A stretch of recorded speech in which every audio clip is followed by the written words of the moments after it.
What's going on, y'all? Hope y'all having an excellent day. Hope you having a wonderful, wonderful Saturday. The Denver Nuggets finally get done playing the Utah Jazz, and they lose again, 118 to 114, which puts the Nuggets on the season at. They are now sitting at 52-29, likely to end the season if they play tomorrow versus the King, depending on who they play. They're gonna finish the season 52-30, and I just think this season has been so funny, y'all. They've lost three straight. They beat the Warriors with no Joker. They've lost five of their last six games after winning four in a row and five of their last six, and then hadn't lost four. So basically, since March 3rd, the Nuggets are one and four, 2-4, 2-5, and then we get to 6-5, 6-7, 7-7, and they are 7-10 since they wrapped up the number one seed. And I think what's so funny, bro, is so many people like have so many varying opinions about this. And if you haven't watched the Denver Nuggets, you haven't watched Joker, you haven't watched Malone, you haven't watched Maul, then I can understand why you'd be frustrated or you'd be looking a type of way. But dude, welcome to the Nuggets experience, man. And I want to read these names off to you. They have played the Raptors, they won that game. They played the Bulls, lost. Spurs lost. Nets lost. Raptors lost. Pistons win. Knicks lost. Nets win. Wizards win. The 76ers and the Bucks win. The Pelicans with no Joker lost. The Suns with no Joker or Murray and them lost. The Warriors with no Joker win. And then the Rockets, the Suns, and the Jazz. And the funny thing is, the only time they've actually played against competition that was like for them was viable was going to be that Bucks game, and they beat them by 23 points, and the entire team played. But outside of that, they just been on cruise control ever since the season kind of wrapped up on March 3rd, and Joker's MVP odds have plummeted for a lot of people because they're just like, oh, well, does he care? Embiid had this incredible stretch where he'd been beating up on these bad teams. They also have a losing record versus above 500 teams as well. The 76ers do. And then he has 52 versus a team without Jaylen Brown and Robert Williams. And, Jokic lost to the Rockets that same night. There's a lot of noise around the Nuggets. Even some of my good content creator friends, they're asking questions now. What we got to have the conversation about, like the Denver Nuggets. Are they viable? Are they going to lose in the first round? I just think it's funny that people are just kind of it's just interesting how people's perspectives. So Jokic has played 14 games. So let me say since last, let me see, Nikola Jokic last 13 games this season. This is every game he's played in since they beat the Memphis Grizzlies. He's averaging 24.5 points a game, 12 rebounds, and 9 assists in those games, shooting 62% from the field, 33% from three, and 83% from the line. And he's only a plus 57. And again, that's a loss. There's 4 losses in a row. Chicago, San Antonio, Brooklyn, Toronto. Loss to the Knicks, a loss to Houston, and a loss to the Jazz. So I believe that's 1-1, 2-2, 3-2, 4-2, 4-3, 5-3, and then I think that's 5-7, 6-7. So a 6-7 record for Joker in the last 13 games. So everybody kind of tripping about that. I'm just trying to tell y'all, man, right now, like I've watched this team my entire life recognizing basketball. I've seen the Malone era from the start to where it is now, the Jokic era from the start to where it is now. And I'm telling y'all, this is just how things work. For whatever reason, they need to play great teams. They will play up, but when they don't they just will not, and they'll try to coast through it. And a lot of this is, man, like, they were up 7 games for first place.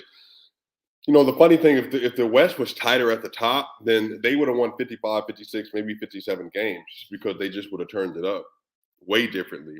I think when they beat let me see, let's say they're 7-10 since that game.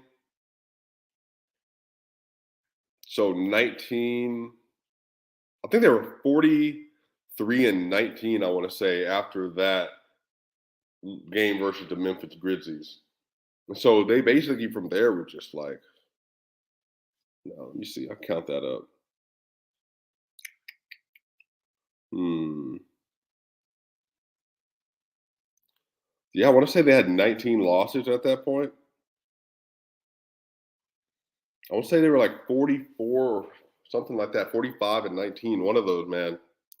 And yeah, from that point on, it's just been a coach job. So I'm not really tripping, man. I just, the reason I don't care is just simply because there's just nothing really to do about it. Like this is who they are. Um, KCP was 6 of 8 from three tonight, by the way. So thank goodness. Hopefully he gets his 3-pointer back. 6 of 8 from three for 21 points and 3 assists in 29 minutes. Gordon, 28 minutes, 15, 4 and 2 on 6 of 10. Murray, 28 minutes, 24 and 5, 7 of 13, 4 of 10. Jokic, 27 minutes, 6 points, 10 rebounds, 10 assists, 2 of 5. And Porter was 6 of 14 from the field for 15, 4 and 2. Brown, 26 minutes, 14, 6 and 1, 5 of 8 shooting. Reggie Jackson, 7, 4 and 3, 22 minutes. He was a plus 12 too. Peyton Watson, 17 minutes, 6 points, 3 rebounds, 4 assists, 4 of 7 free throws, +1 tonight. Blanco, not a great game at all. 2 points on 1 of 5 shooting. Zeke, 1.0 of 3 shooting. And both of them, Blanco and Zeke, were a -10 tonight. Jeff Green went out of the game early. He was a +5 in just minutes for 3 points on 1 of 3. Ish Smith had 4 points. He was a -6. I just think at this point, man, people just kind of have to get with what you're seeing and what's happening in front of you. Is that if the Nuggets were losing to good teams and like they were getting washed by like the elite teams, and we have a different discussion. But like I need to even look at their schedule. Let's just even say like so they went into the All-Star break beating the Heat in Miami, then beating the Mavericks. They came back, they beat Cleveland, they lost to the Grizzlies in Memphis, they beat the Clippers, they beat the Grizzlies. So then from there, the next elite team they played, a very good team at the top of the standings, with the Bucks, and they beat them by 23. And then they were prepared to beat the 76ers at home. They were up 22 points with like 7 minutes left, I think. And they only won by 5.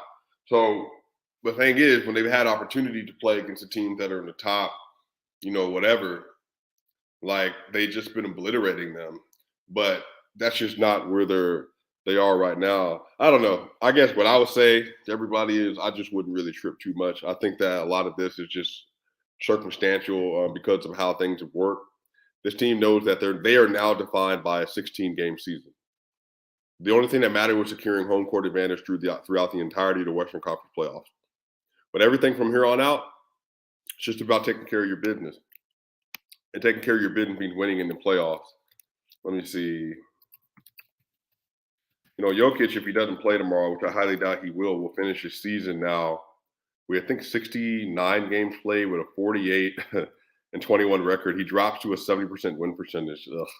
24.5, 11.8, 9.8, 63, 38, 82, and a +640 on the year.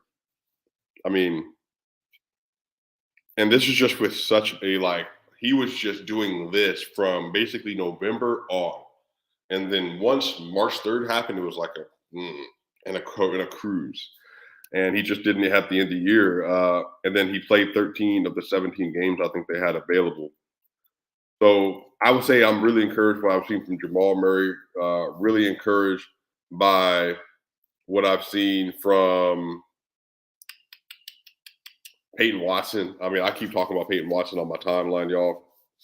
The dude's incredible, man. It's just unbelievable, bro. Like, he's 6'8", crazy wingspan, had 3 more blocks today. I mean, Chris Dunn was going at everybody And then Peyton Watson got in front of him. He shut him down. So I mean, I think the good news is because I don't want people to get so lost in what's happening right in front of them. I want you to be able to take the entire season for what it was and enjoy it. The facts of the matter are the Nuggets basically were just like they were just on fire, for 50 games this year. They started off the season a little bit slow, and then basically from December like 6 on, they just were blitzing everybody. And because they were so good over that stretch, they went 19-3 over a 22 game stretch, I believe. And from there, it was just like, yeah, man, there's nobody else in the West that's touching us.